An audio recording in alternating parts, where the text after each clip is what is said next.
Hello and welcome to Stylish Chats with Creatives. Today on the podcast, I've got Feena Kavanagh. Hello, Feena. Hello, thank you for having me. Thank you for coming on. I'll just fill the listeners in a little bit about how we have met because we've actually met via Andy Berry, who put us in touch. Yeah, indeed. So you've worked with him in the studio he's currently at, or a different Yeah, studio?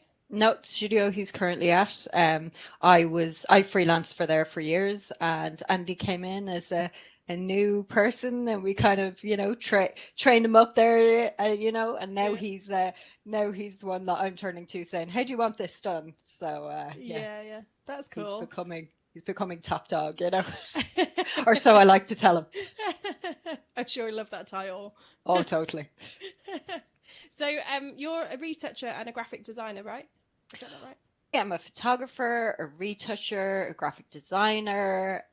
Sometimes I build websites. Oh, cool. Basically a bit of everything. I started off, I have a photography BA, and I kind of then taught myself stuff, and it's kind of whatever's, yourself when you're creative. You kind of gotta go and learn what you can and fit yourself into a box, especially if you're being like freelance.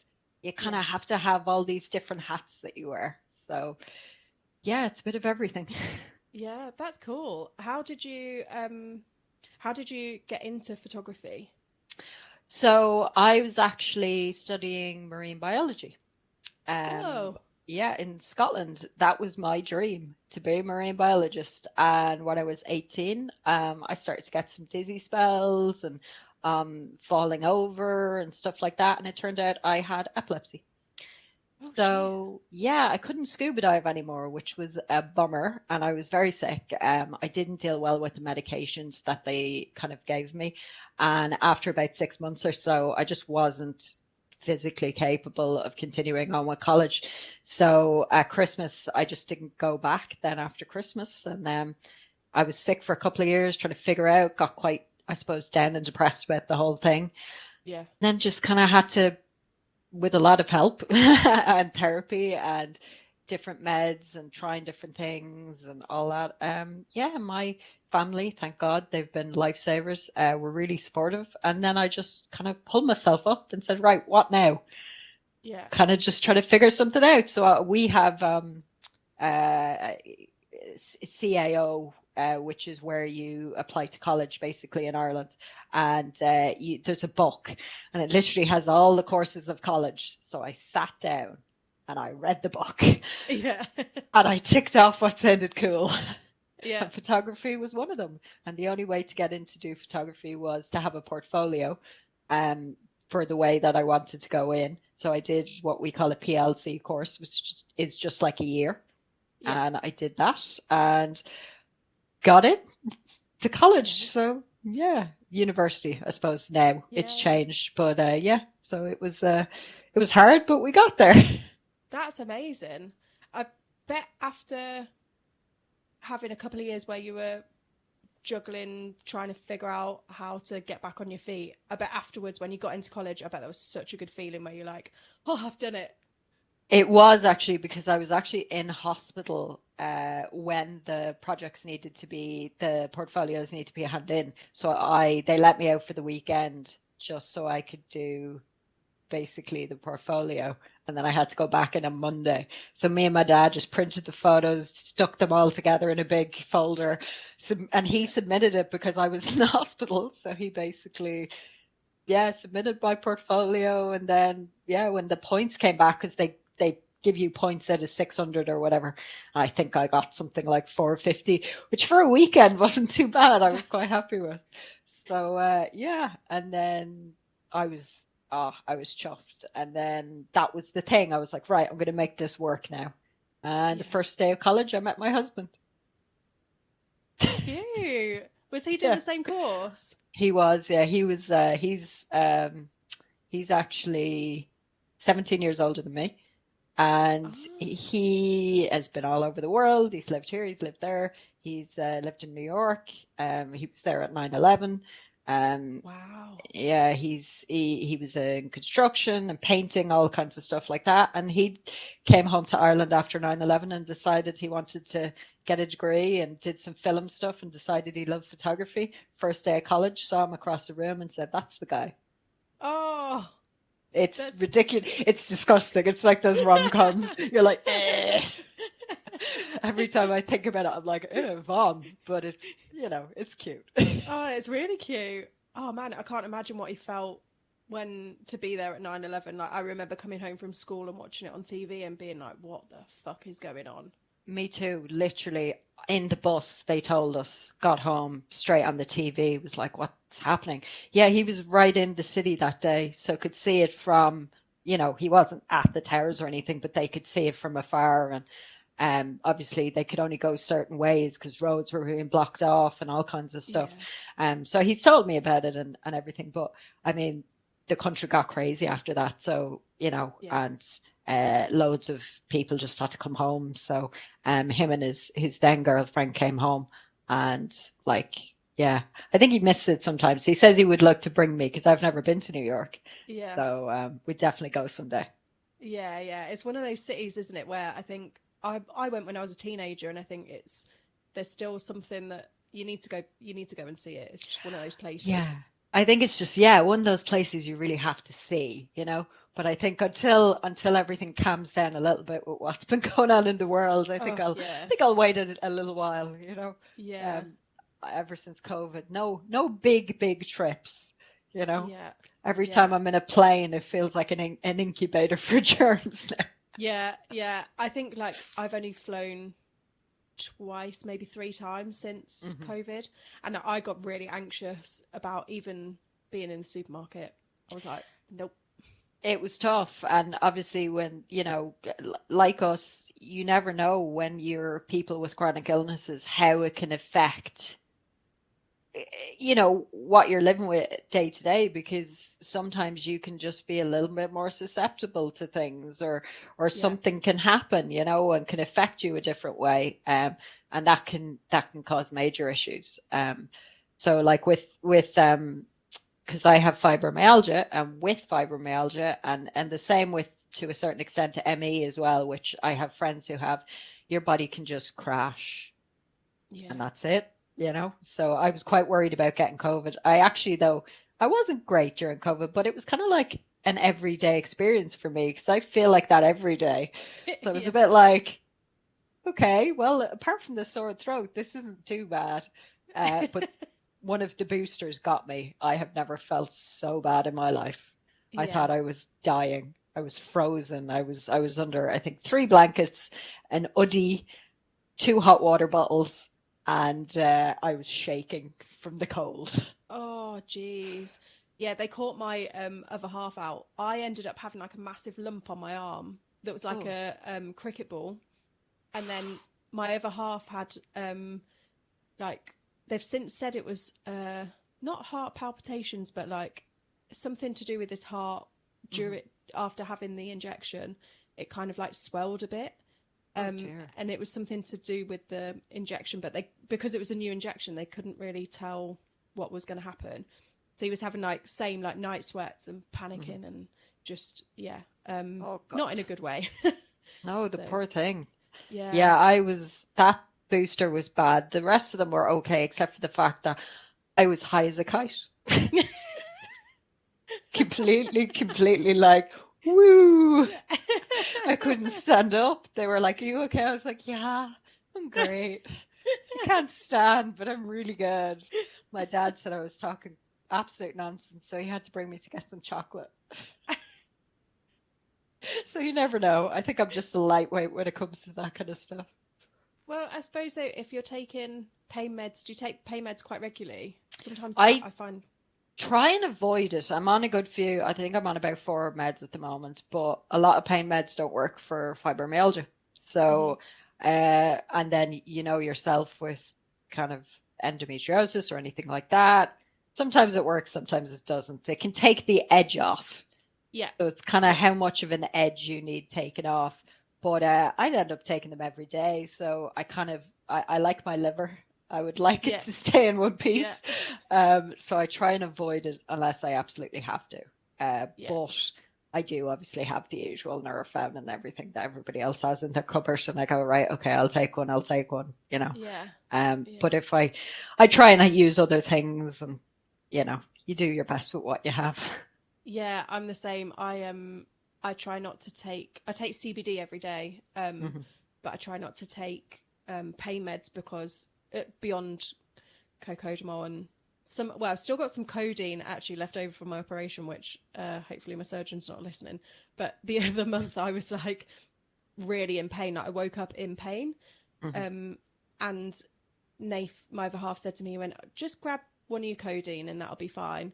Well, it knocked me out for 12 hours because it was 30 milligrams of codeine and I'd taken 2 paracetamol as well. Oh And no. I was fucked like the next day. Just, I wasn't in any pain. It was great, but I Mm. was just, I guess I was high. I was just like Oh yeah. coasting for ages.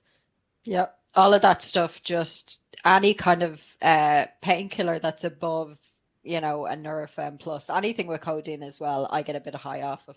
Yeah. The only thing I've found that actually remotely helps, and I didn't find we can't get CBD that has a high enough milligrams in it that does anything in Ireland for me. But I do occasionally vape cannabis, and that's the only thing that actually takes the pain away, unfortunately. Yeah. Obviously, like I have never been one. People can say, oh, I don't drink. I've never smoked. I've never done any drugs until I was absolutely in pain. And then we got to the last resort of, hey, we'll try this. And just one or two kind of puffs at the end of a really hard day, it's like it separates you from the pain. The pain is there, and then you're over here.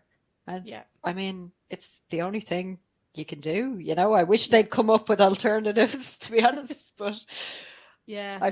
I feel like if it was an issue of something else, they would have an answer for it. But Yeah. you know, Yeah, I'm with you on the cannabis as well. Sorry, mum. My mum does listen, but I we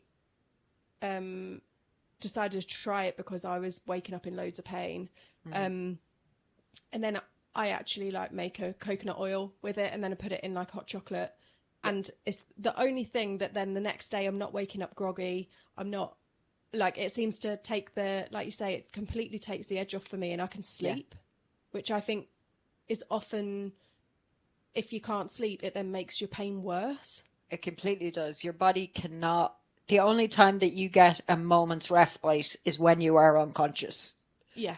Yeah. Because when you're somebody with chronic pain, it never goes away.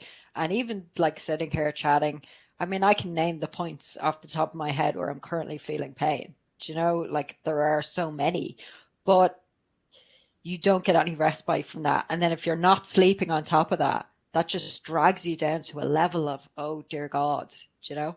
Yeah. And I've had pain where, I've cut my hand with a knife or whatever, you know what I mean?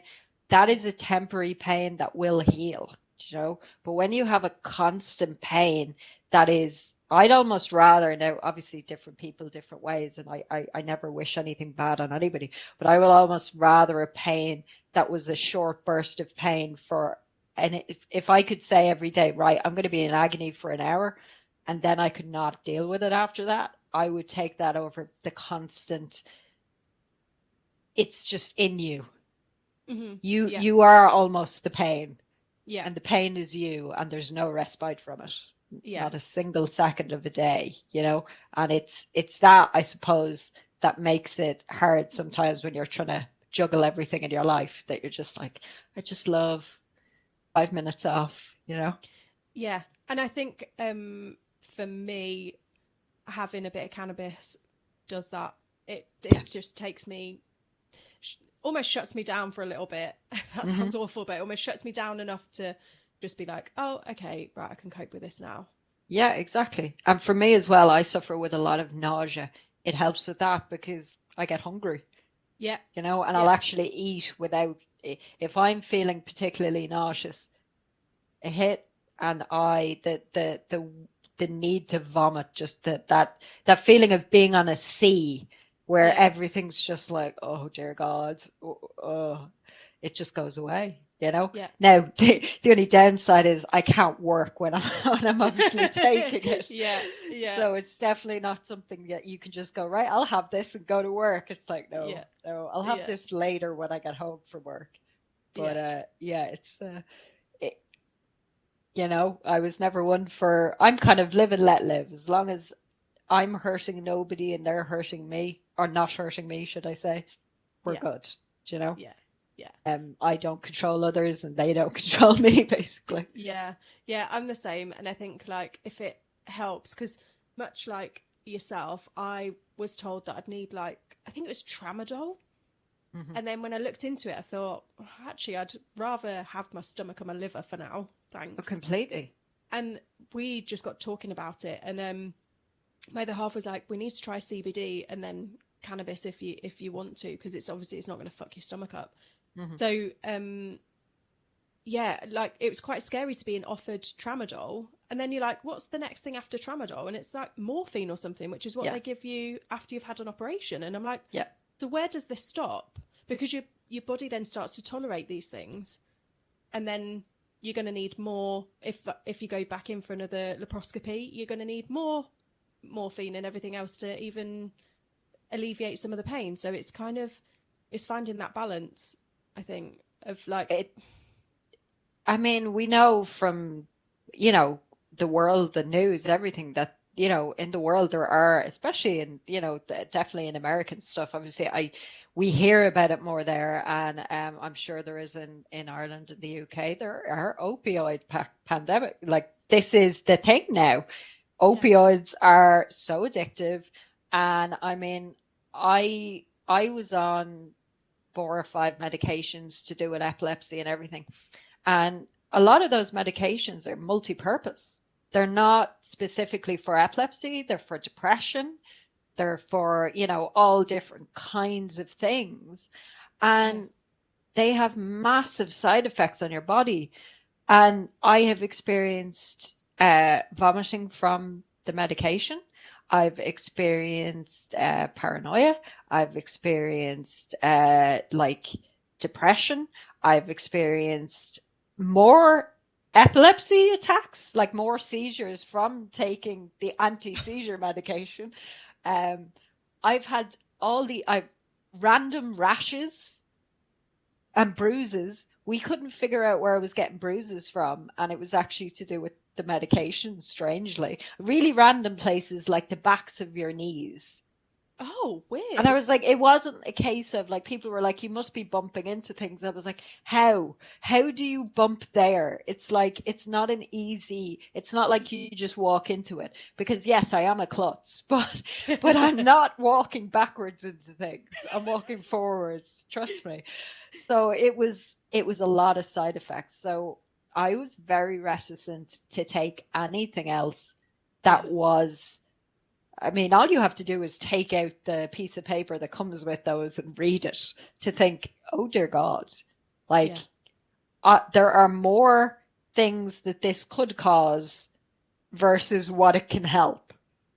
Yeah. You know, and any medication that can possibly make you feel numb is bad. Like, I mean, great for the people it helps. And I am on some at the moment. I am on one medication which is supposedly for the pain or whatever. And it's actually, it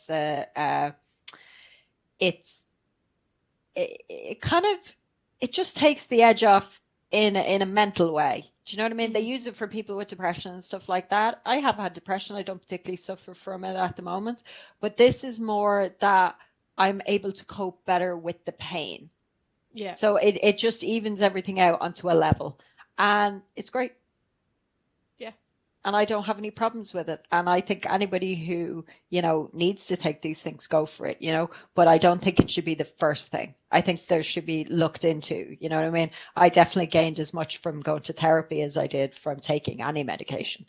But my new doctor has me on some which are great, like the migraines. He has me on a beta blocker for that. And I mean, it may lower my blood pressure a little bit, which maybe isn't ideal for me because I tend to have low blood pressure anyway.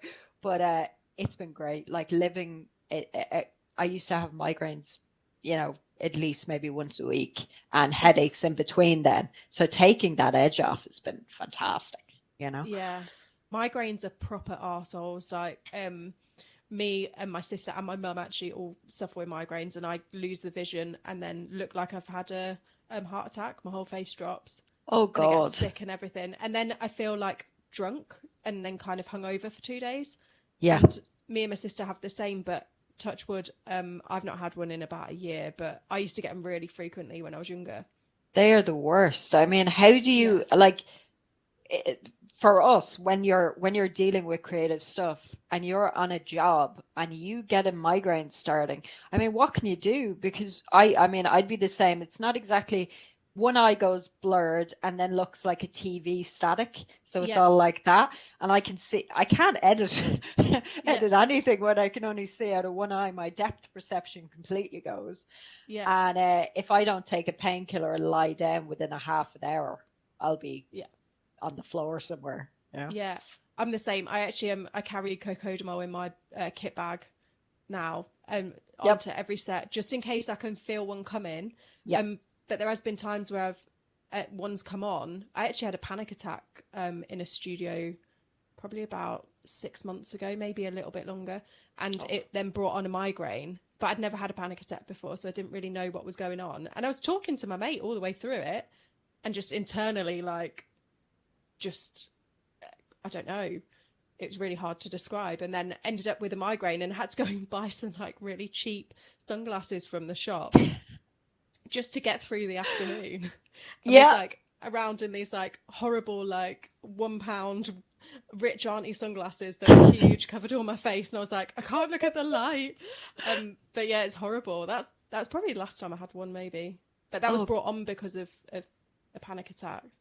Oh yeah, I mean, I've had one or two panic attacks, and they're just like, you don't know what's going on your body, and then your body just has this weird reaction, and it's not pleasant at all. No. So I definitely wouldn't wish it on anybody. And then to get a migraine from that, you're just like, Yeah. I was like, could my body not just give me a fucking rest? it's just like your body giving you, like, basically just putting its hand, in your face and be like, nope, not today. Yeah. Off you go. Yeah. I mean, you're obviously, your listeners won't be able to see, but I wear tinted glasses my day to day, and it's purely for light sensitivity because I can be so sensitive to the lights.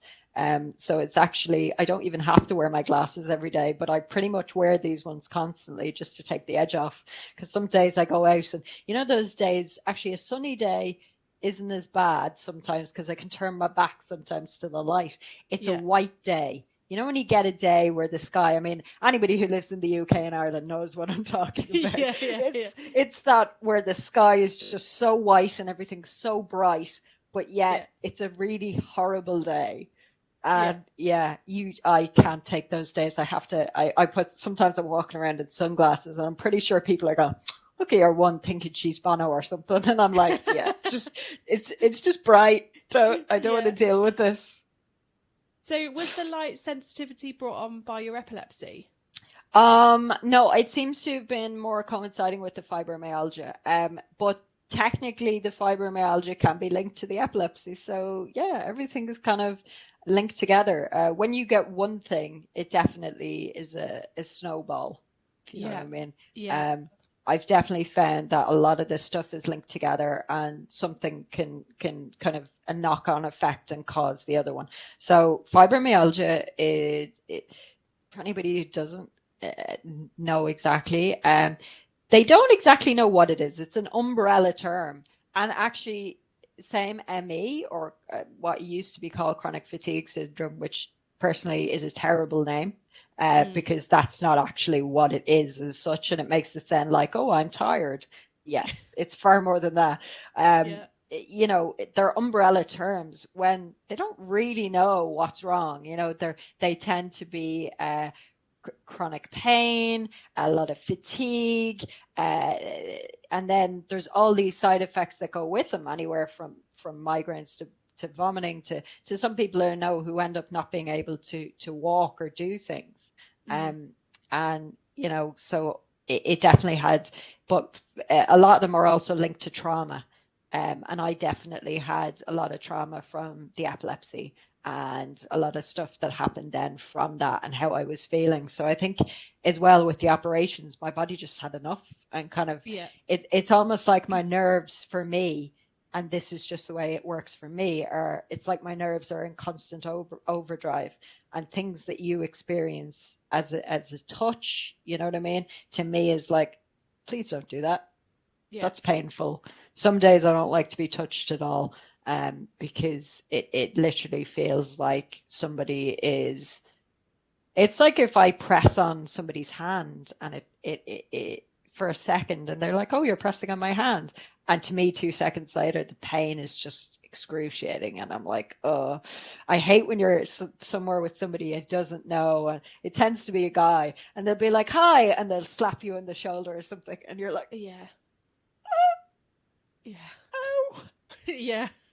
I've now just kind of taken to be like, yeah, I'm sorry. I have a thing. Please don't, you know, because it's very unpleasant. But it can also be very unpleasant when sometimes you want to be touched, and obviously you can't, for want of a better word. You want to hug. Somebody goes to hug you, and you have to tell them, okay, really, really gently, sort of an air hug. Hug me without actually hugging me, you know? Yeah. So that, and I'm a very, very touchy person, so I find it quite difficult sometimes. Yeah. Conversely, the dogs always know. I mean, I know we have said we're both dog lovers. We both have dogs. My babies are always know when I'm not well. Yeah, same with her. She just lays on my lap like a hot water bottle. And she like snuggles up to me, even though like I'm swollen, like I'm 6 months pregnant. She's like on me, like just kind of cuddling, aren't they? They kind of cuddle you. Yeah. Mine are too big to actually fit on my lap, but they kind of lie next to me in the bed and push themselves into me without hurting me. Or if I'm not feeling well, they will never get me out of bed if I'm not feeling good, or they will never make noise if they know I'm not well. So yeah, they're very thoughtful. I have to say that way. They're good. They're good boys.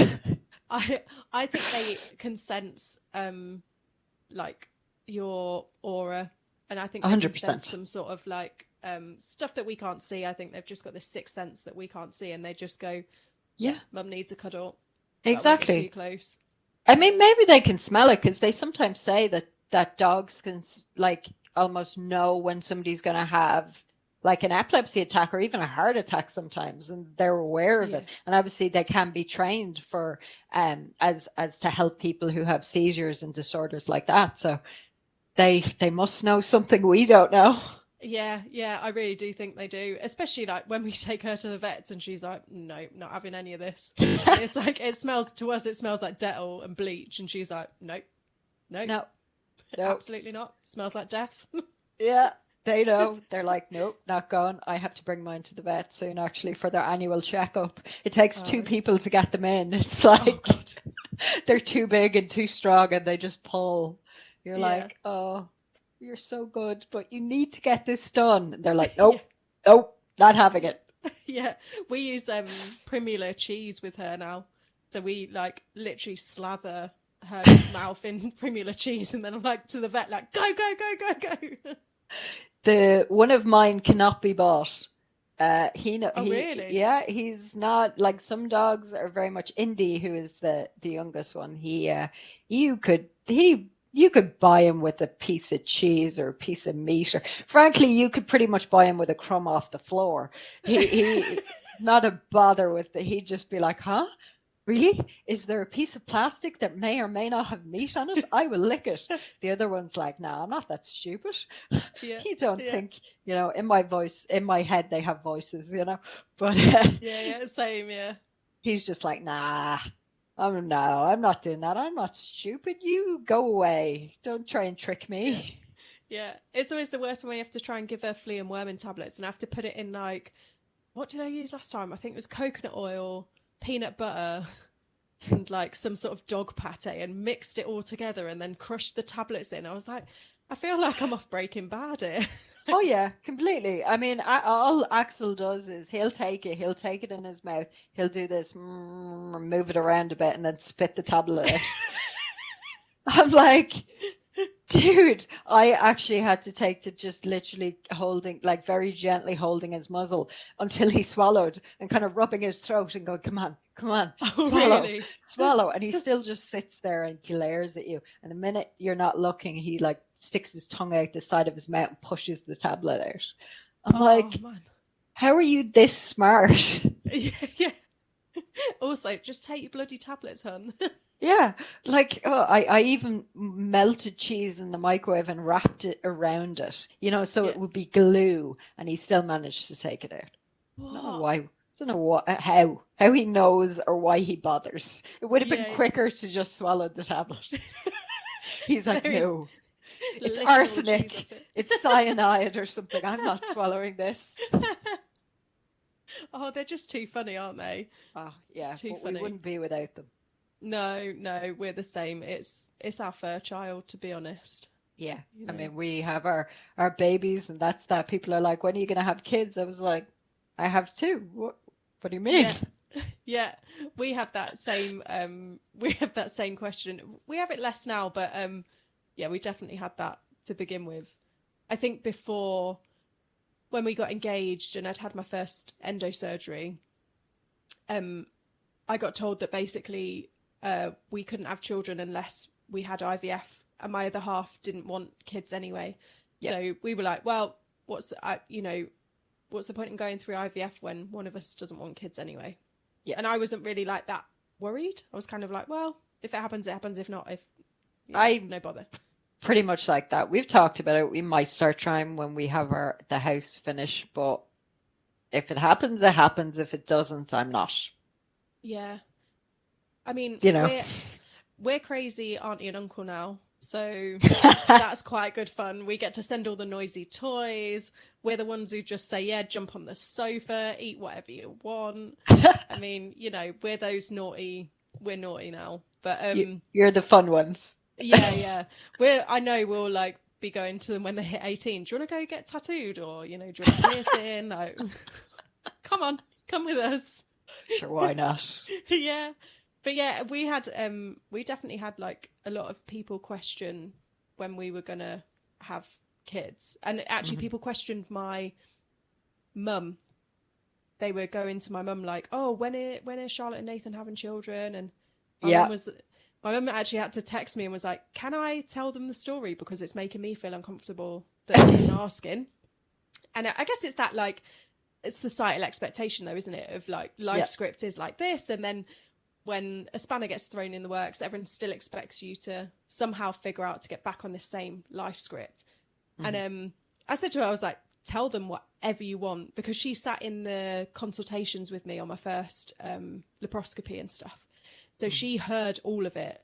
I mean, they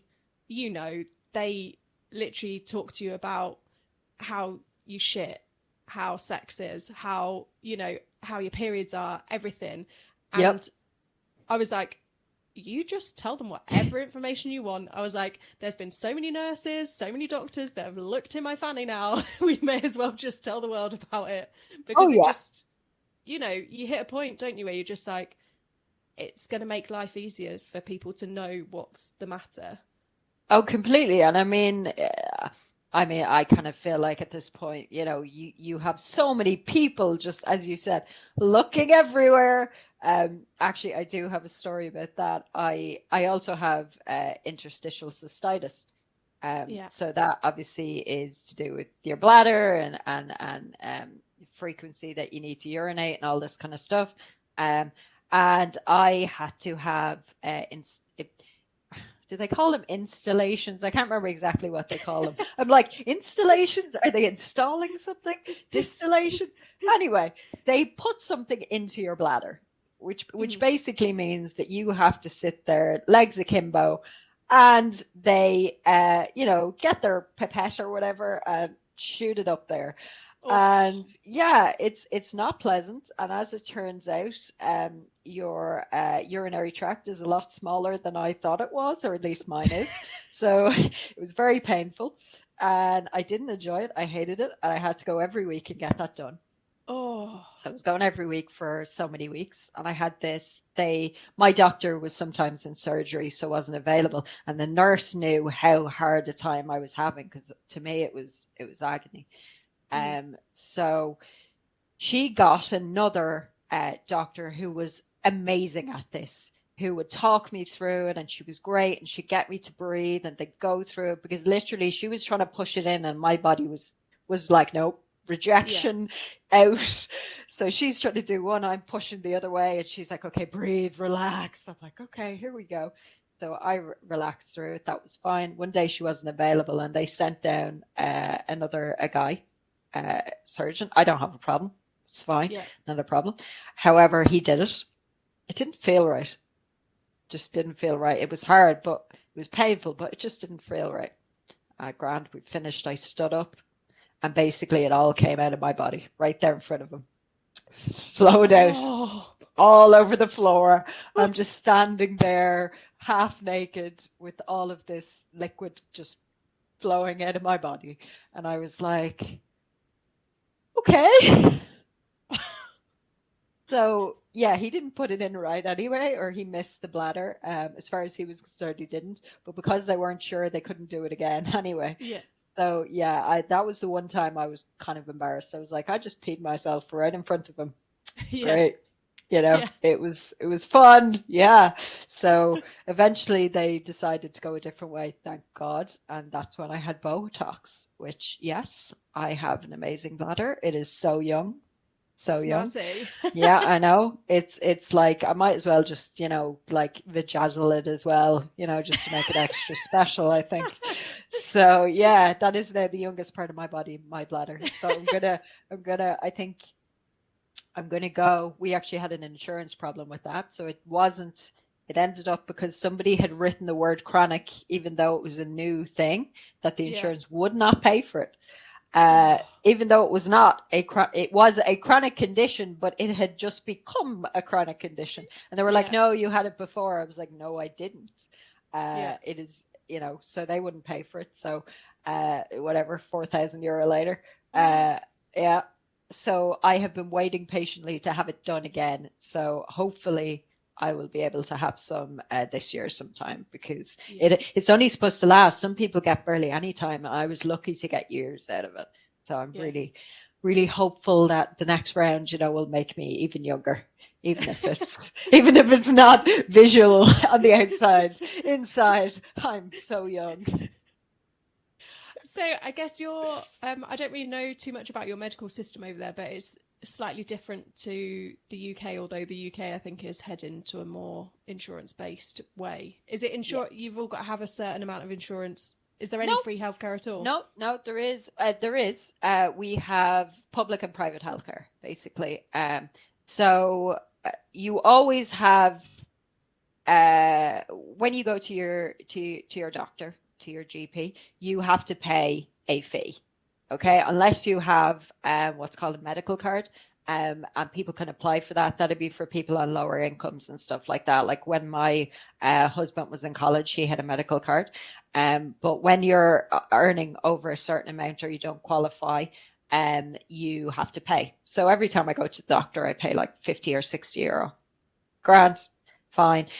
Because I have private health insurance, which for us, there's loads of options. There was VHI, and there's all different companies anyway. You can then claim back a certain amount every year. At the end of your year, you can claim back a certain amount. So I'm on a plan. My parents put me back on their plan so that we're all together, because it's cheaper as a family plan. So that gets paid for every month, and then at the end of the year, because of all the things, I just give all the receipts to my dad and he claims that back. So I'm like, grand, we do that. But then there's also public health care. So I've been to hospitals that are completely free, that I didn't have to pay for things. For my epilepsy, for example, one of my doctors was totally free. Other ones I've had which are private, and you're talking €200 for a consultation. Yeah.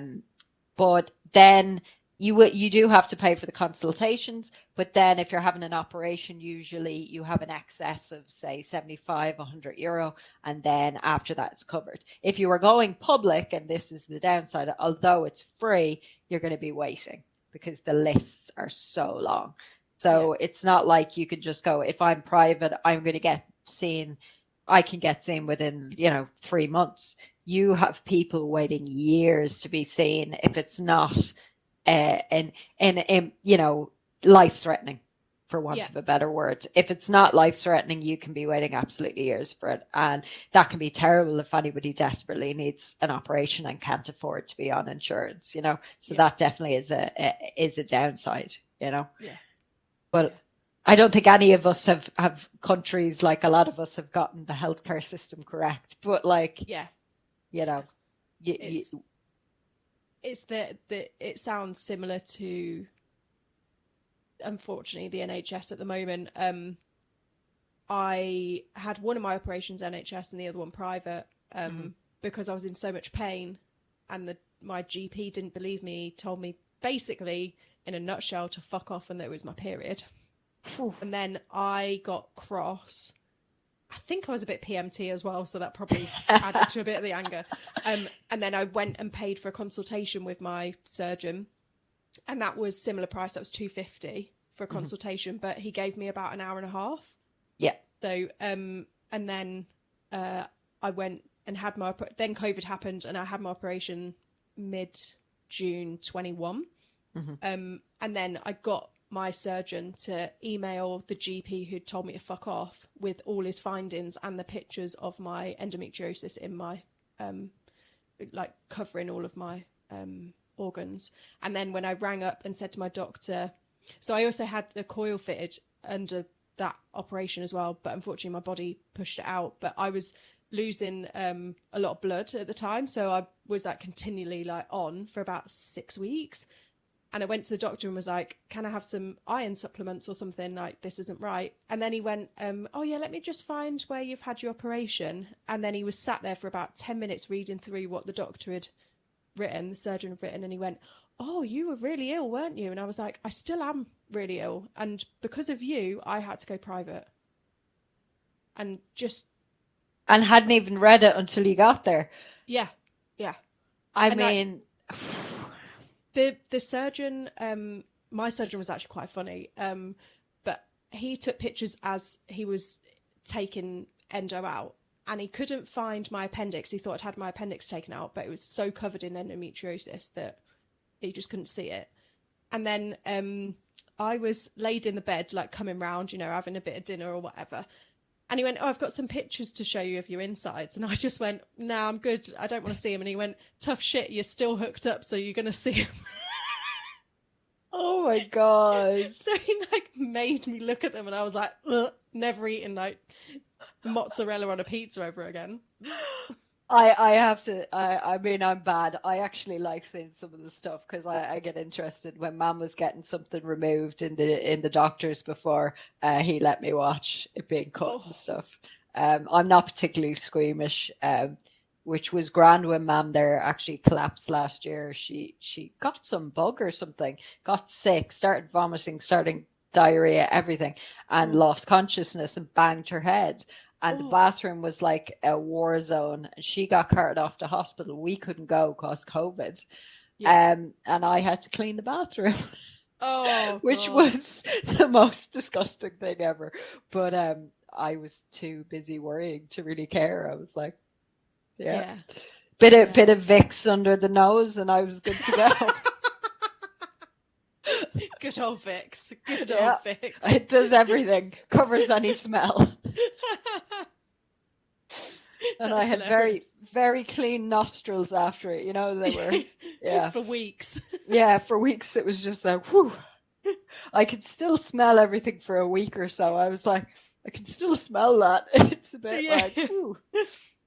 Oh, but, yeah, I mean, I've had some great doctors, and when they Mm. listen to you, they can be amazing. And then Yeah. others, oh my God, they thought I was, I was quite sick after I had my appendix out. And one doctor said to my mom, does she like school?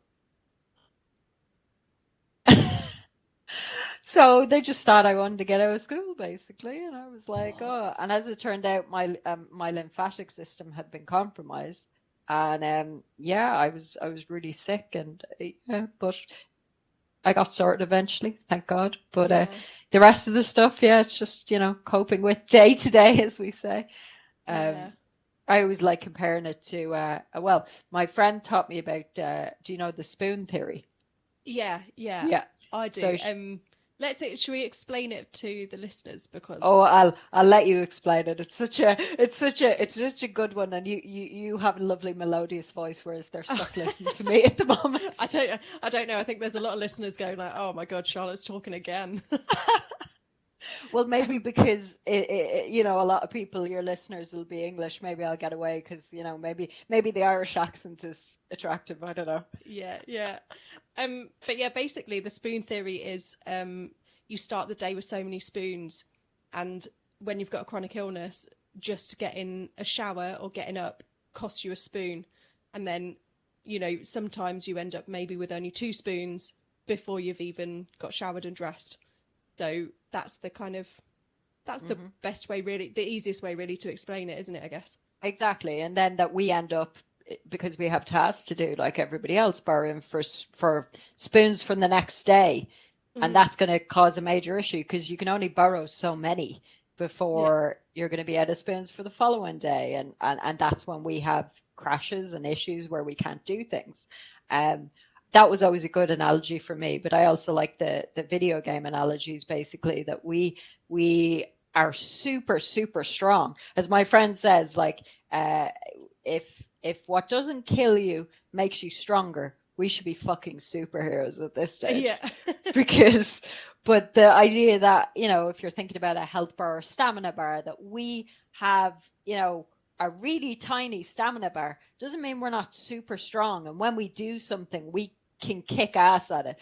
But that's literally the only thing we can do. We have one big attack, one super powerful attack, but that's all we get to do. yeah, After yeah, that, we're just like, nope, that yeah, was me. I did my attack. It yeah, failed. Damn. yeah, yeah, yeah, But yeah, that's basically a life for somebody with chronic illness, isn't it? You have to yeah, spend your time thinking about what you have to do and how it's going to affect you and what that's going to mean for your schedule. yeah. How do you find managing it alongside freelancing? Do you set yourself so many days a week to work, or do you just go with the flow? How do you I'm manage it? still learning, alas. Yeah, I have definitely gotten better in the last year. My best friend Sarah would definitely say that I push myself too hard. And I know I do. But it's trying to, I think the hardest thing for me has been learning that it is not a weakness and that it is okay. yeah, There is nothing wrong with it. I am not failing because I am not able to do more. hmm, And that has been a really hard thing for me to learn because I think yeah, for a long while I felt that I wasn't good enough because I yeah, wasn't able to do these things, that I was, everybody was winning and I wasn't. I was yeah, failing and it was on me and I wasn't trying hard enough. And it's not, it's that I can't do it. And that's okay. yeah, There yeah, is nothing wrong with that. I'm not being defeated. I am just working with the tools I have given. I'm not fighting with a sword. I'm using a fork. Like, let's be fair. And it's blunt. We're basically there with a little fork going, and trying to get through our day, it's the Shawshank Redemption with the spoon trying to dig out of the prison. That's yeah. basically us, you know. And that's okay, and I shouldn't feel bad about it. So I think I don't tend to set myself because I find I suppose it depends. A lot of the work that we do and stuff is very situational. Yeah. So you can't always say, right, I'm only going to work Monday, Tuesday, Wednesday, because inevitably a job comes in on Thursday. Yeah. And you're like, okay, well, I did nothing Monday, Tuesday, Wednesday, so now I should probably work Thursday and Friday and maybe Saturday. So I've been trying to, depending on what's going on. So, for example, if I have to go into Dublin, which is where if I'm on a site job, it tends to be in Dublin, and I live in Meath, which is the county next to Dublin, basically. That I have to go, right, I'm in this week. Therefore, I have to make sure I rest at the weekend. Yeah. If I don't, I am going to crash. And a crash is not pretty. It's going to hurt. And then if I'm in for long stints, like sometimes I'll get booked for 3 weeks, and that'll be, sometimes 4 weeks, 5 days a week. And that's also an hour and a half travel each way. Yeah. So basically I end up with 12, 13-hour days, depending on, how the day goes. And then sometimes I have to get home and I have to work, because unfortunately there'll be other jobs that are ongoing.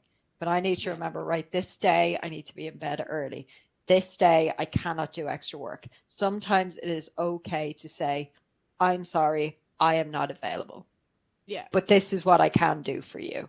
I can do it tomorrow. Like, for example, tonight, I knew I was coming on here. I knew I had work today. Somebody wanted something. I said, look, I'll talk to you tomorrow. Yeah.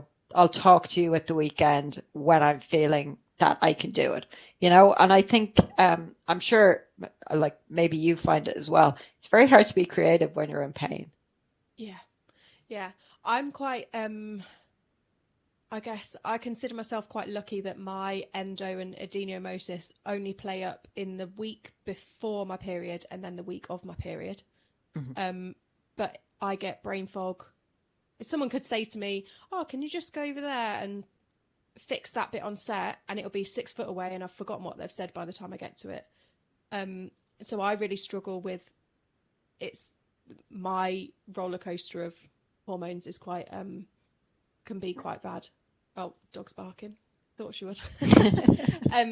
So yeah, I consider myself quite lucky that now I've had my most recent surgery. I'm not in pain every single day, but it's probably 2 weeks of the month.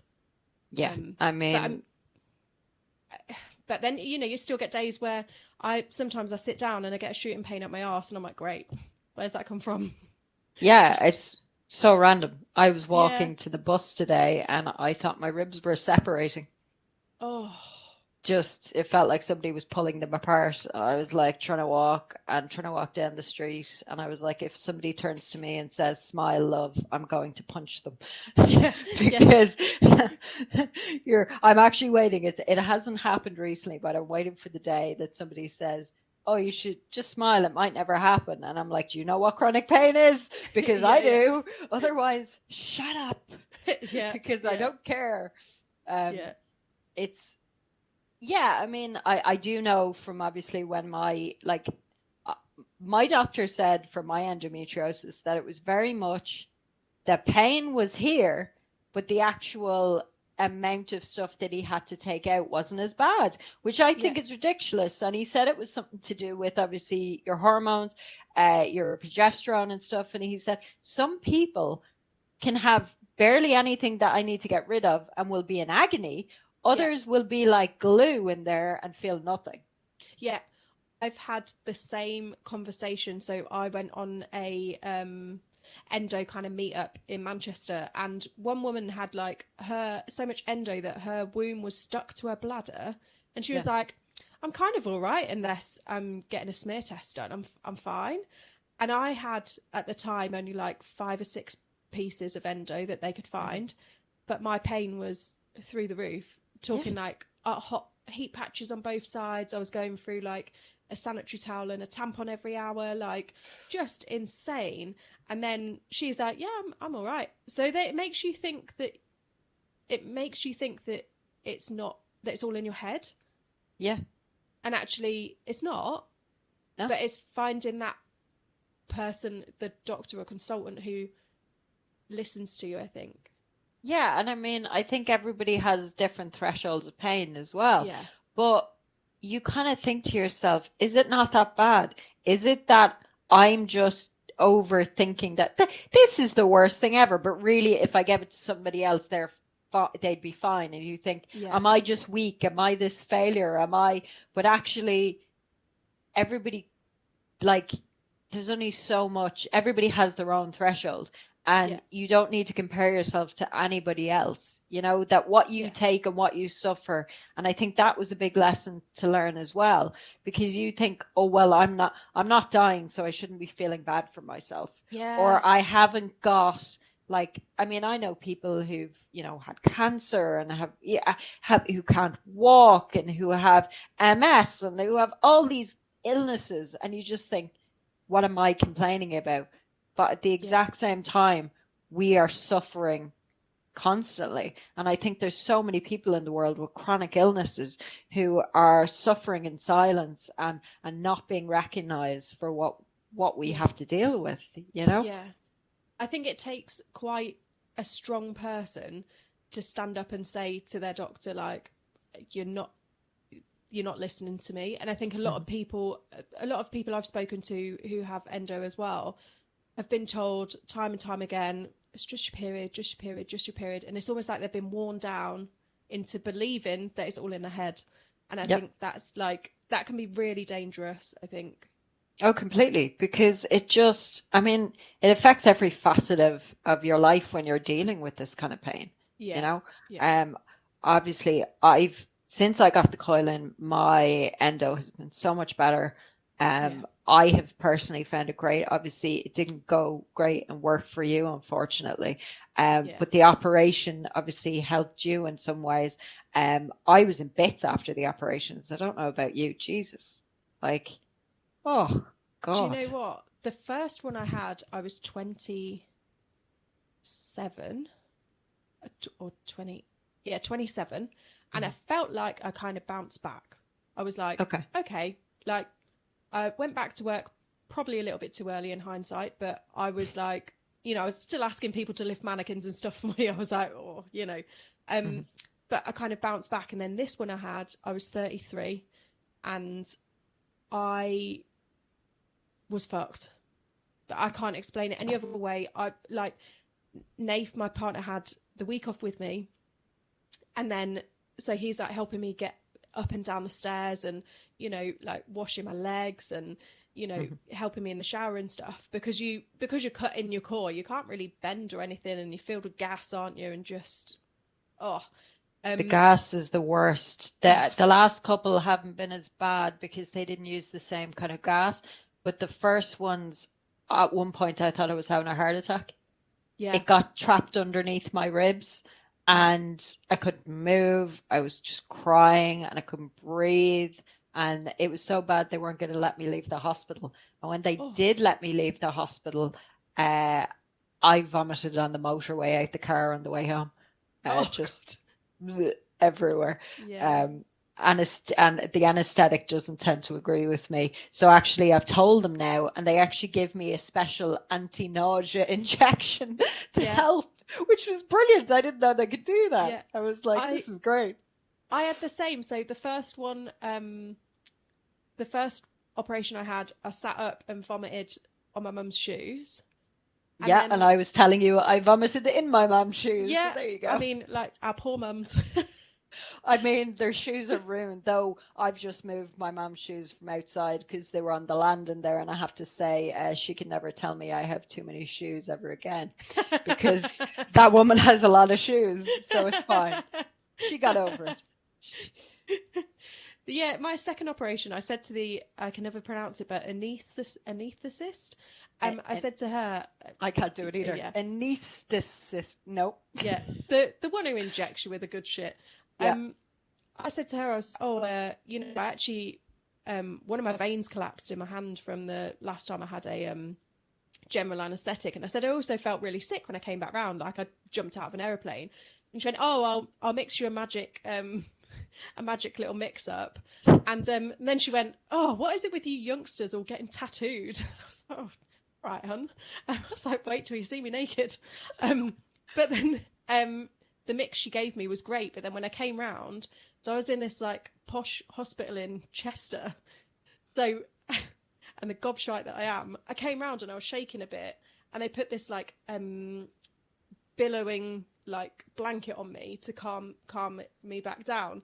And then the nurse who was sat next to me gave me some more, and she was like, "Oh, how are you feeling?" And I was like, I shouted, I feel fucking great. Like, I've had the best fucking sleep ever. And there's like some old dears across the way who've just come round from like a hip operation and just hearing me gob off.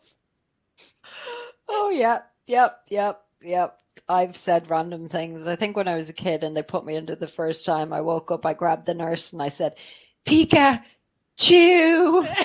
And she was like, what? And it was, I had this Pikachu teddy that I just loved. And I was like, whatever, 10, 11. And yeah, I wanted this teddy. And I just kept saying to the nurse, Pikachu! And she was like, you need to let go of me. I was like holding on to her like, this is important. But apparently it was not that important. She had places to be. And it didn't involve my nails in her arm while I screamed Pokemon names at her. She wasn't dressed in yellow by any chance, was she? Not that I recall. But, you know, I was high. She could have been. Yeah. I think, like, the next day after the operation, I always felt a bit like you just feel really hungover. Oh, yeah. Very groggy. Especially if they pumped any kind of gas into you, very tired, and very uncomfortable. Yeah. And every time, if they've done it a certain way, and you obviously they've cut you open and everything, and I needed to pee, it always burned really bad. Yeah. I always felt like, and they always, it's only good if they tell you, and they don't always remember to tell you, you will pee blood, and you're like, oh, am I dying? It's like, no, you're not dying. It's just like a natural thing. But if they don't tell you these things, you freak out a little bit. Yeah. I think at my most recent surgery, they gave me like a bag of drugs to come home with. And one of them was like a laxative. And I was taking it because obviously you're on codeine and I was on a lot of drugs that constipate you. So I thought this was great. I was like taking like 3 teaspoons like every like 4 hours or something. Absolutely mint. I was like, great. It's not hurting when I'm using the toilet and everything. Then my other half, he's going to kill me for saying this. But he had a stomach problem and he was like, can I just have some of your laxative? This was like maybe a month later. So he took 3 teaspoons of it and couldn't stop shitting for 12 hours. No, that's bad. I was like, you just needed to take like 1 teaspoon. Yeah, he needs to realize you're a special case. Like you're a special person when it comes to that kind of stuff. You needed the 3. He needed like half a teaspoon. It's fine. Yeah. So he doesn't take my medication anymore. Don't blame him. Yeah, I wouldn't let any of them take mine. I'd be like, yeah, you probably won't like this. Yeah. But bless him. They don't. Yeah, that was always something. I never had the problem with the constipation with it. I had the opposite problem with the endometriosis when it was really bad. I'd be running to the bathroom just like it would just be coming out. Yeah. God, why me? What did I do to deserve this? Yeah. It was really horrible. Like I didn't even know that I had it until I came off my pill, because I wasn't allowed to be on my pill anymore because of migraines. And then just was like, basically looked like somebody had tried to brutally murder me. And I was like, what is going on here? What is this? And then in like a fuck ton of pain. And then, we just, it took plenty of people seeing my fanny before we found out what it was. Oh, yeah. Yeah. You have to strip off and do this and strip off and do that, and they prod here and they poke there, and although actually I don't mind them as much, I'm kind of like, it's fine. The worst one I had was actually for the fibro, and it was just they do this test. I can't remember how many, is it 18 points, or I can't think off the top of my head, but they press all the different points to test. Do you have pain here? And press. Now, it wouldn't be painful for anybody who doesn't have issues, but somebody who does have something like fibro, I crashed really bad afterwards. Yeah, I bet. Oh God. And I mean, I know the moment I knew I had to slow down, and it was stupid. It was very stupid, and I fully take responsibility for being stupid. I was working. I was working in Dublin, and somebody asked me, "Oh my God, something came up. Is there any chance you can edit these photos tonight?" And I said, "Sure," because I wanted the money, and it was well paid. So I worked a full day, went home, worked, didn't sleep, and then went back to work. Oh, shit. And I used to do stuff like that, stay up all night, work, it was fine, not a big deal. And I woke up after I got home from that work, I was feeling obviously pretty tired and everything. I got home. So I had probably been awake for 24 hours or whatever. Oof. And I slept. And usually you sleep. It's fine. You'll be grand. You'll be a bit groggy and, you'll feel a bit off and stuff like that. I couldn't stand. My muscles stopped. I couldn't walk. I couldn't do anything. I couldn't just get up. The pain was there so bad. I could barely, every time I tried to stand up, I just kept falling down. So my dad actually had to come and pick me up and help me down the stairs and brought me over to their house. And I fell asleep in a little ball on the sofa, and I just slept and slept and slept and eventually woke up. And it took me a week maybe to bounce back, even remotely, because I had completely overdone it.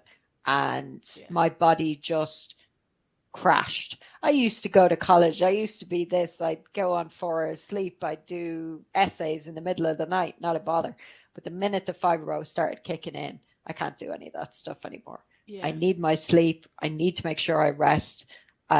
If I start to get fatigued to the point, my muscles will just stop. So I could be out shopping with my mom, and I will have to use her as to lean on, because my leg muscles will start going, and I'll find myself starting to kind of trip a bit, and it's just my muscles getting too fatigued. So it hasn't happened, touch wood, recently, because I try and pace myself. I try and very much go, right, I'm in too much pain to do anything today, or I am just so fatigued that literally the only thing I can do is lie in bed and do nothing.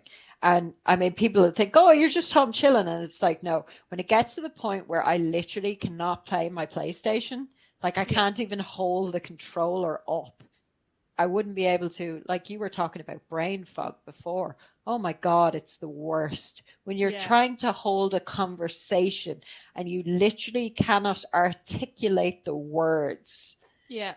The amount of times I'm in work and I'm like, and I mean, it's not a comparison as such a one draw, because it's obviously very different. But my uncle, he was my great uncle, but he was more like my granddad. He helped bring my dad up, and he was amazing. He had a stroke years ago, and he told me after he'd had the stroke, he knew what he was trying to say. Mm-hmm. He just couldn't get it out. Yeah. It was like he knew what he was trying to say, but the words were eluding him. He couldn't get the thought in his head to remember the word that he was trying to say, to get it to come out of his mouth. It was like there were 3 stops and he couldn't do it. Yeah. And that's what happens with brain fog to a certain extent. Obviously, it's different. You know the idea, but you can't get those words, and you can't get them to come out of your mouth at all. And you just get so frustrated because you know what you're trying to tell somebody something. You're trying to articulate it. And the worst part is, you're an articulate person, and you're like, I know these words. No. Yeah. I'm trying to tell somebody, and they're like, the door? I'm like, yeah, that thing, the door. You're just like, and then when you're, from obviously styling and stuff, trying to explain to somebody to turn something clockwise or anti-clockwise or whatever when you literally cannot remember what is what. You're like, we tend to go on set to the window, to the wall. Yeah. And then inevitably we start singing that song. But it kind of helps a little bit, you know, because my brain just doesn't, on a bad day. Yeah. Yeah. I'm the same. Literally, like, I don't know, probably a couple of days before my period, and then maybe the first day when I'm on probably in most pain, my brain just goes and stops. Yeah. Like, it just doesn't work. No. And just, it's kind of, I don't know whether it's gotten worse with age actually as well. But it's crazy. But also when I'd said to the surgeon, well, is there any foods that I should cut out, or should I look at like a nutritional way of trying to balance my hormones or anything like that? And he was like, well, I don't really know. No, not really. You know, he was kind of not really that helpful about it. And I think it's because there's some foods for me that cause me more pain than others as well, which is mad, but it's the way of my body, I guess. But yeah, he wasn't very helpful with that. And then it's the brain fog's just, it's crazy. And I just feel slow, and it really gets on my wick, because then I'm like, I know I'm not this slow. Yeah. You know that I'm a sharp, intelligent person. Yeah. I know words.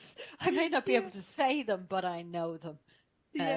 It's very difficult, and it's difficult when you're trying to explain. I feel like some people are really understanding, and some people aren't. And you know, I mean, at the same time, we can't make anybody understand what we go through, and you're going to have people who are like, oh, they're just, you know, whatever.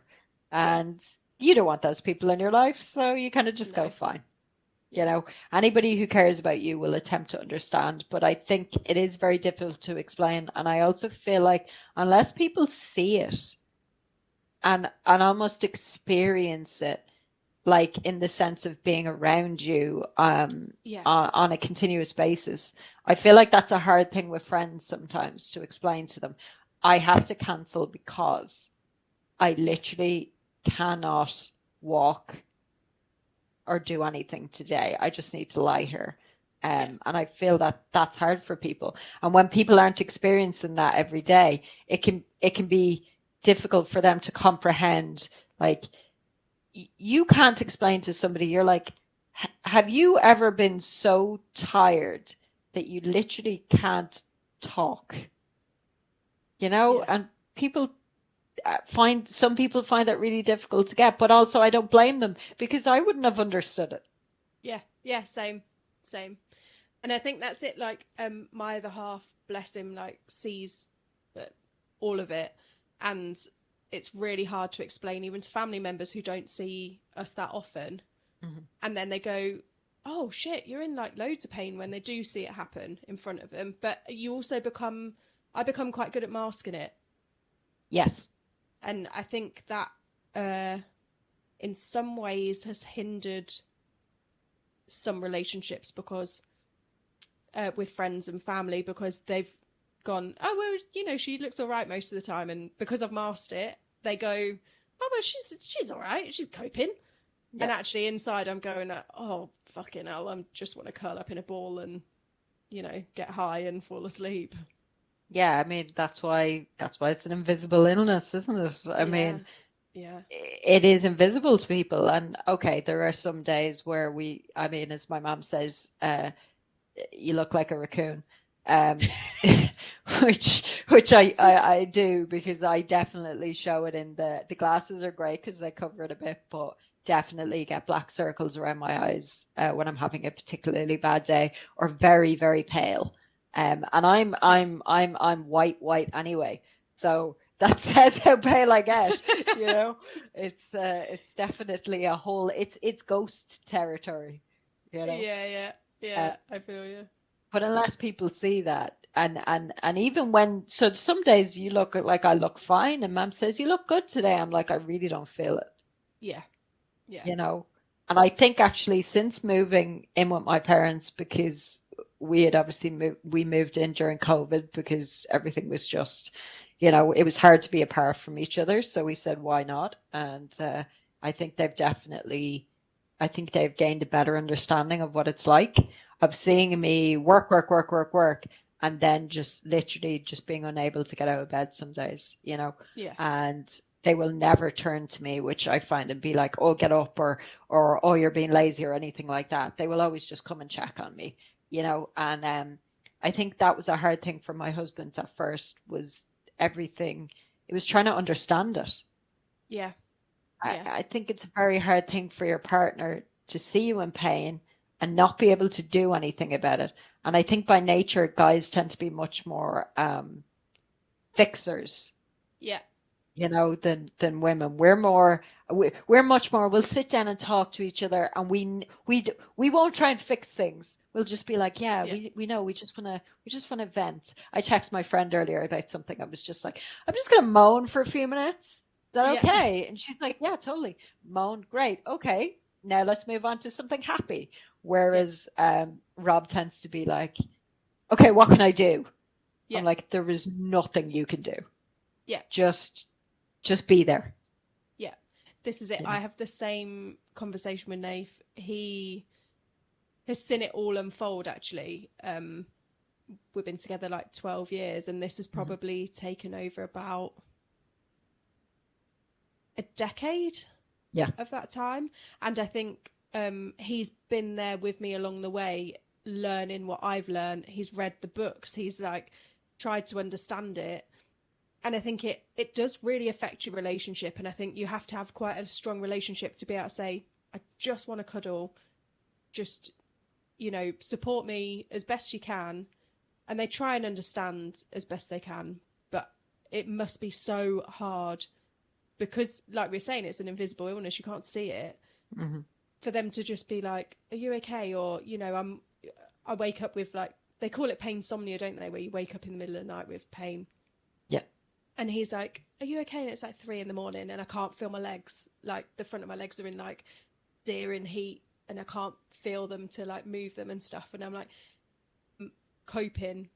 And then he'll go and like fill up the hot water bottle or, you know, get my, what's it called? What's the thing with the sticky pads that has got like a little, the little machine that you press it on and it's like, does like tiny little like nerve. Like a TENS machine? TENS machine, that's it. There you go. Got there in the end. Yeah. But yeah, he'll go and get things like that. And, you know, he does support in the best way he can. But it's hard. It's hard on other aspects of your life as well. You know, in a relationship, it can be really difficult.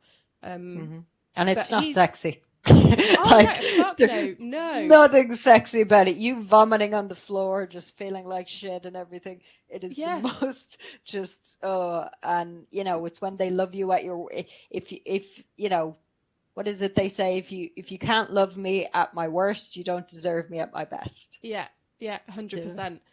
100%. And I think like I mean, he's seen me, like I say, I went, like we were talking about before we started recording, I went and stupidly got my hand tattooed whilst I was on my period. And I came home, and that's a gnarly place to get tattooed anyway. And I came home. Yeah, I can imagine from the amount of needles I've had in my hands, just from them trying to get blood, that a continuous putting in your hand would be interesting. Yeah, it's pretty gnarly across the knuckles, I'll tell you. It's not nice. But then I came home, and on the drive home, Nath was like, "You've switched. I can tell that you're having a flare up." And I got home and I laid on my back on the living room floor with my feet together but my legs open because it was the only position that was comfortable, with a hot water bottle on me and cushions underneath my legs. And I was like, why does my period hurt me more than this hand tattoo? And like crying, like just with my hand wrapped in cling film, like, oh, this is so horrid. But now when I get tattooed, I try not to do it on my period because I just think there's no point. It's just gonna suck. No, it's just gonna suck. I actually haven't, since I got diagnosed with the fibro, I haven't got a new tattoo. It's been on my list for a while, and I looking forward to it. But alas, the house stuff has been the save, and I'm like, oh, Yeah. I want a new tattoo. Yeah, yeah. I'm the same. I've put a bit of a stop while we sort the kitchen out. So, but then I keep seeing people's like flash come up, and I'm like, oh my God, that's so nice. I've not got the money to do that at the moment. I No, need to pay for the bloody kitchen. no, and everything is building wise is so expensive at the moment Yeah, because of everything going on in the world. So you're kind of like, right, yeah, definitely can't afford that tattoo for a while. yeah, yeah, exactly.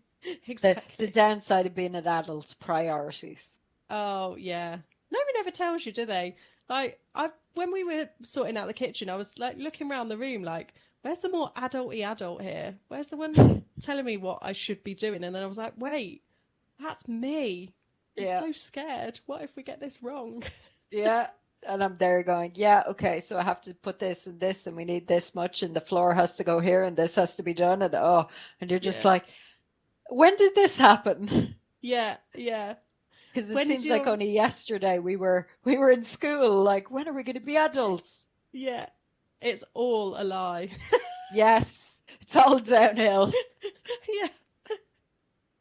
When's your extension going to be completed? Have you got a date for it or? We will see. Well, I think it's. I always think of like I always loved Pirates of the Caribbean, and there's a scene where Barbosa where he says, it's more guidelines, and you're like, I kind of think it's more of a guess, really. Yeah. I'm hoping April. I'm Yeah. hoping April I will have a studio of my very Oh, little own. nice. Yeah, my own little photo studio, which I am looking forward to. My own little space. At the moment, obviously, I'm in my bedroom and it sucks. Yeah. So I'll have that bit like purpose built, some cupboards for the stuff, a little print room just for like printing off stuff. My husband is a photographer as well, and he does kind of fine art stuff and that kind of thing, and a lot Oh, of cool. landscapes and environments and stuff. So we have a new printer for about a year, which hasn't come out of the box because we literally have nowhere to put it. Yeah. So it's in the box, and I'm looking forward to that coming out and everything. And yeah, I mean, it's going to be bigger than our apartment. We're basically sharing a kitchen with the family, and Yeah. then we're going to have our own living room, studio, walk-in wardrobe, print room, bathroom, bedroom. And Oh, I am nice. uber excited for it. So I'm at the point.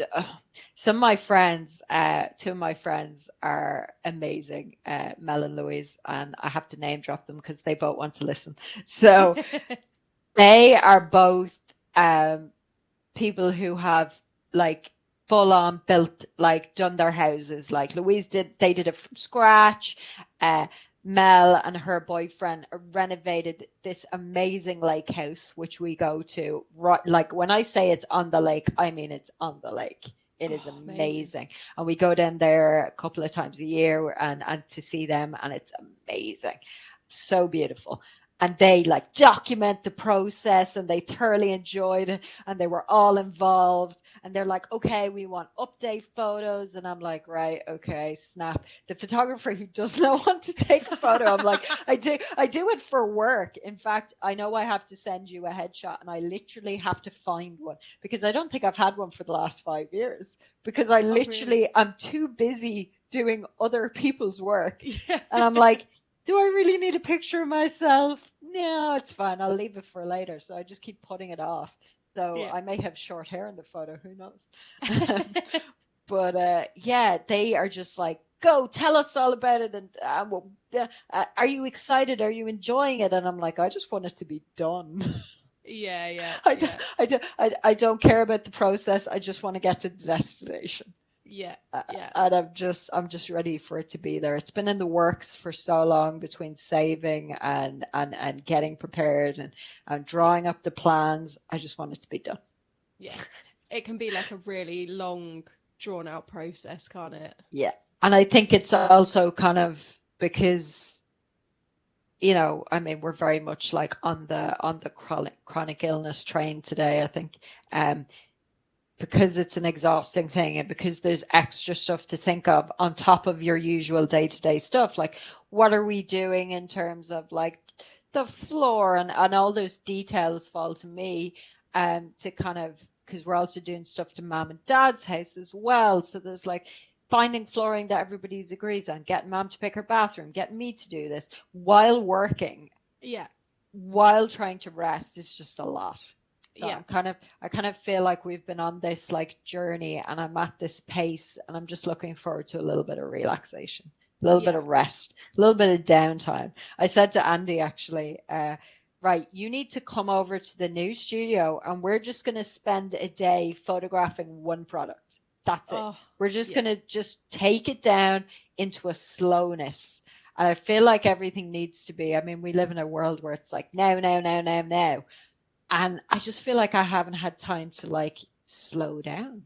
Yeah. You know? Yeah. And just experience, just spend a nice small amount of time on one thing. Yeah. As opposed to 50 things. Yeah. I'm with you. I get like too stressed out if I've got to do like more than my normal day. I get like super stressed out about it. Like when we were buying the house, Nath was working nights, so we did initially split buying the house. So one of us was dealing with a solicitor, the other one was dealing with a estate agent or what have you. And then it started to fall to me because he then got switched to nights. And then I was getting so stressed because I was trying to find work, go to work, chase these solicitors, answer emails that, again, were so adult. I was like, I don't know what this means. And then having another solicitor ring me being like, why isn't this person doing something? It was like 3 full-time jobs. Oh, it is. I feel like anybody who's doing any kind of building, it is a full-time job, especially because even if you have a product manager or an architect or whatever, you still end up doing so much stuff and answering emails and talking and making this decision and conveying it. The more people you have involved, the more people you have to talk to. So you're like, okay, I have to do this, and this, and talk to this person, and then I have a billion other things to do, and it always falls on a time like account season, like tax season, and you got to do your taxes as well, and I'm like, I can't do them. Where's my accountant? But you still have to get everything prepared for the accountant. It's just a lot. It's so much stuff, and I'm just actually next week, big video gamer, love video games. Nice.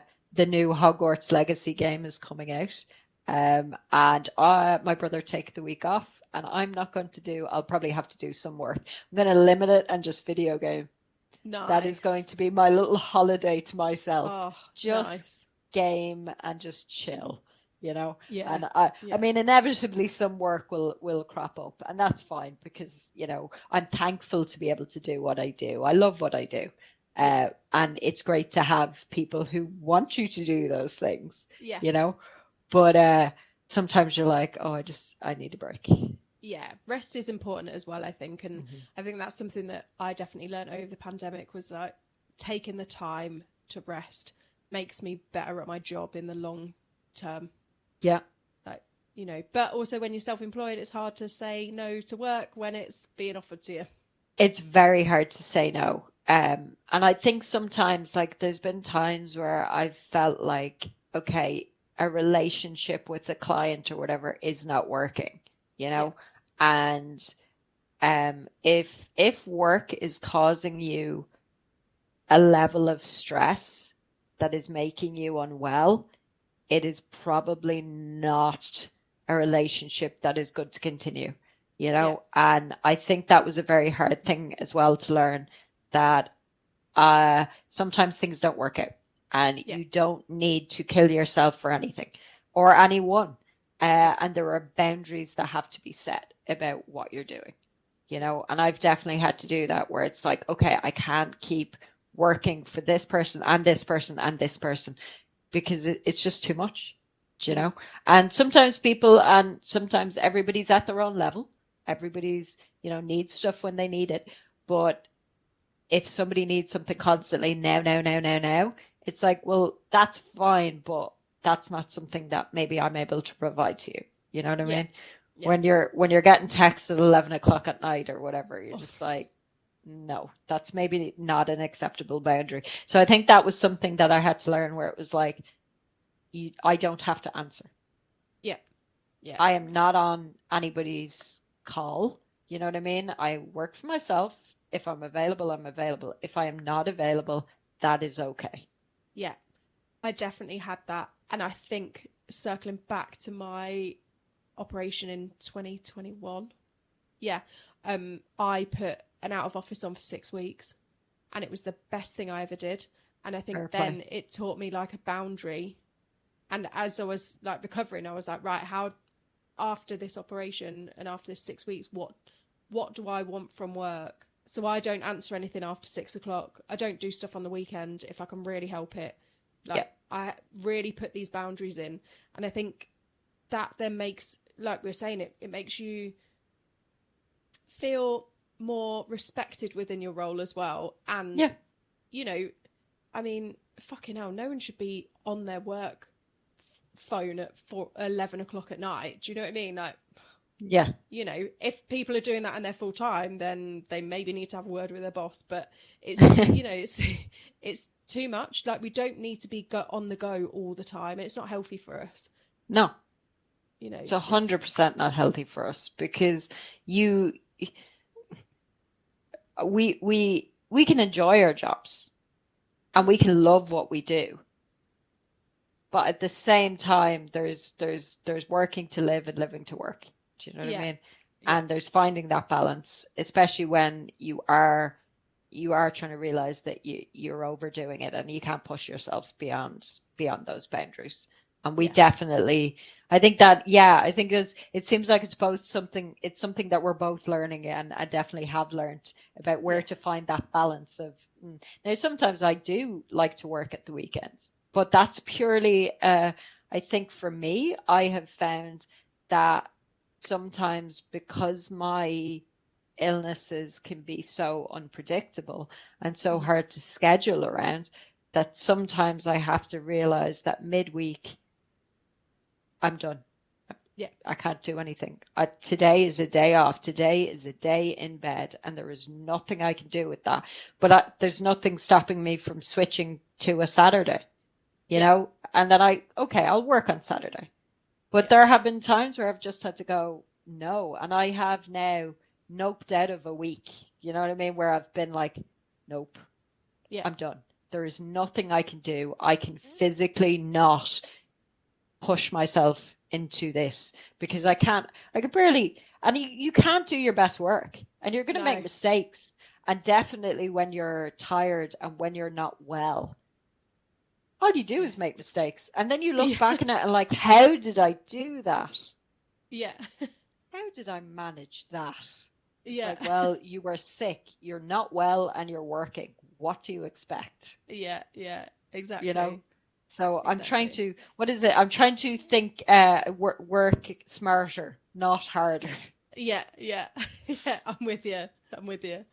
How do your clients cope and understand with your illnesses? Are you quite open with them about it, or? I am very lucky. I have some great clients who are very understanding of kind of what I deal with.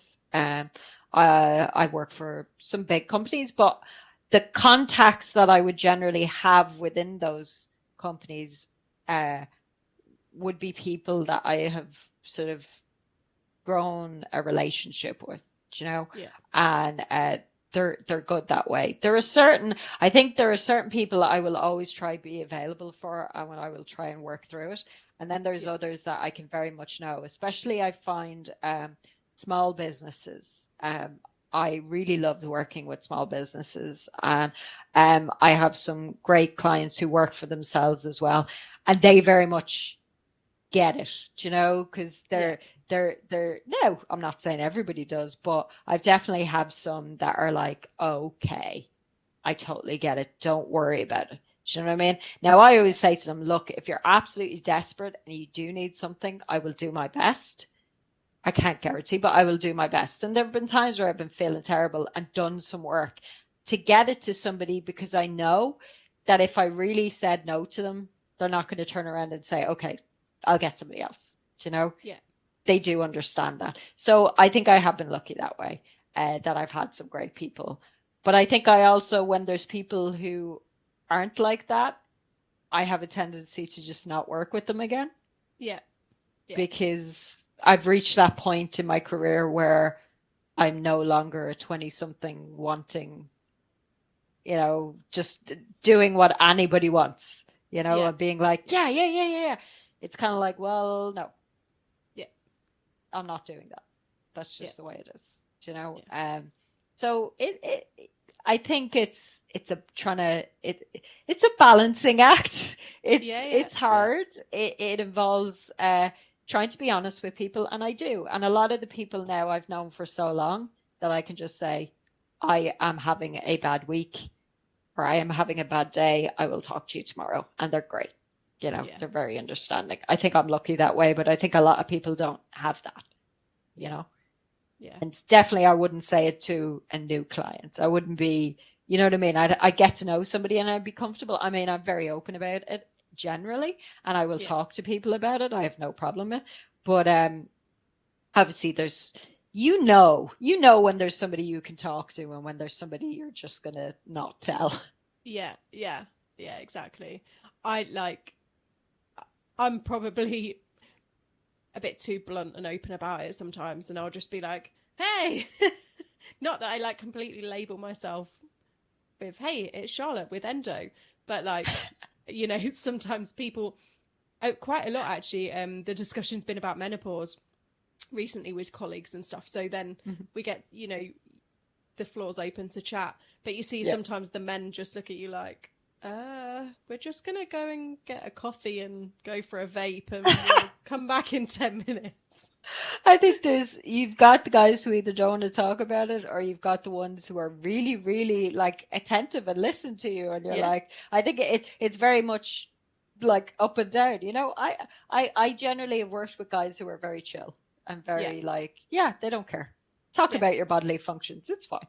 Yeah, it's the same. I've had it's probably because I talk a lot of people into submission, but I've literally tell everybody about it, and I'll just be like, I'm having a flare up today, so just bear with me because my brain's not quite connected, or and I think I always find sometimes with my endo, I have to go to the toilet a lot, so then I have to explain to new clients look, I'm not just trying to sneak off and go and have 5 minutes on my own. I'm just need the toilet more regularly than other people. And they're like, oh, okay, yeah, no worries, As long as you're doing a good job, I don't think people really mind. No, as long as you have a job to do. It shouldn't really matter. You know what I mean? Do they want somebody there who's not doing as good a job?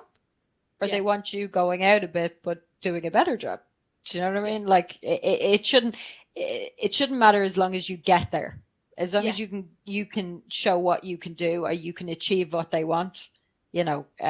The way you do it as such shouldn't matter too much, even if that's running to the toilet every 10 minutes or so. But I tend to as well, I think, tell people sometimes, but it's just because I know some days if I'm in a lot of pain I can get quite quiet. Other days I will get a bit almost hyper, and it's almost, I think, a masking of it. Do you know what I mean? I can almost be overly positive because it's almost, it's for me. It's not for anybody else. It's just that I find I need to keep myself on a level of, okay, great, fab, brilliant. Yeah, let's do this. Because otherwise I'll just crawl in the corner and cry. You have the opportunity to either, be the positive person, or if you don't laugh, you'll cry. 100%. Because it's hard, Yeah. I'm the same. When I'm having a flare up day, I'm quiet. And people go that's not normal for you. So, it's people do notice, but I do people ask, and I think because I've been so open about it, then people have come to me and told me things, and a lot of friends are telling me their birth stories, which is lovely that they're sharing them. Excuse me, but you know, things are coming out and people are going, oh well, my mum had a hysterectomy, or you know, and stuff's people are talking about it more. Yeah, and I it's think a good thing. That's just, I mean, basically what we're doing today. We're talking about these things and the chronic illnesses that we suffer. And even if one person hears this and goes, oh, I understand. Yeah. I get that.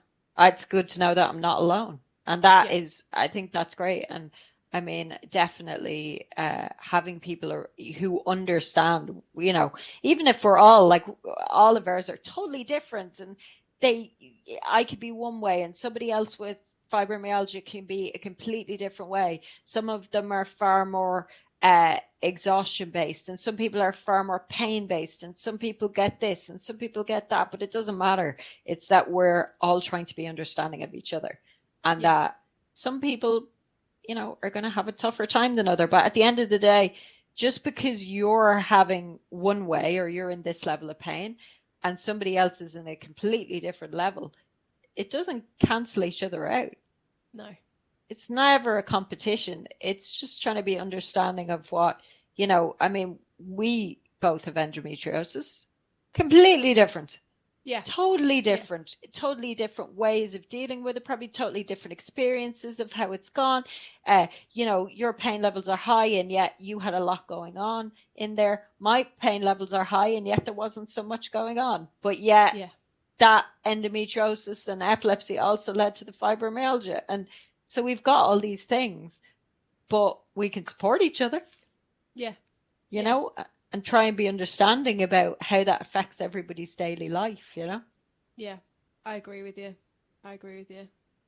I think on that lovely note, I think we'll end it there, because that was so lovely. So nice. I think it's so nice to speak to somebody else who's a creative and who gets it. Yeah, and I think we all have, you know, we have friends who have, you know, whether it be depression or whether it be a physical ailment and stuff like that. And I think it's funny that, like, it's often, it's just so much not talked about and shoved under carpets and stuff. But I don't know if it's because we're creative and we're in that industry and I think it's maybe we just talk a lot. Yeah. Like, so it's nice to be able to even talk more about it and share these things, because I feel like when you're in a creative space, you get quite close to people. Yeah. You know? Yeah. Because you literally can't escape. Yeah. You're all in that dark room together. And we literally are hanging over like a product together, trying to, we end up physically very close together. Yeah. So it's also nice to get emotionally close together. Yeah, I completely agree with you. Yeah. And we're all a little crazy. Oh, yeah. We're all a bit bonkers. We're all mad in here. Yeah, 100%. Well, it has been so lovely to speak to you. I'm so glad that Andy put us in touch. Oh, it was great. Really enjoyed it. Really good. So thank you so much for coming on. No, it was my pleasure, and thank you. Thanks. Thank you for listening to this week's episode. I hope you enjoyed it. Please rate, follow and share, as it really helps this little podcast out. And if you have found value in the podcast and you have the means to, I do have a Buy Me a Coffee link in the show notes. This will help keep the podcast going. Join me next week for another fantastic guest. Bye!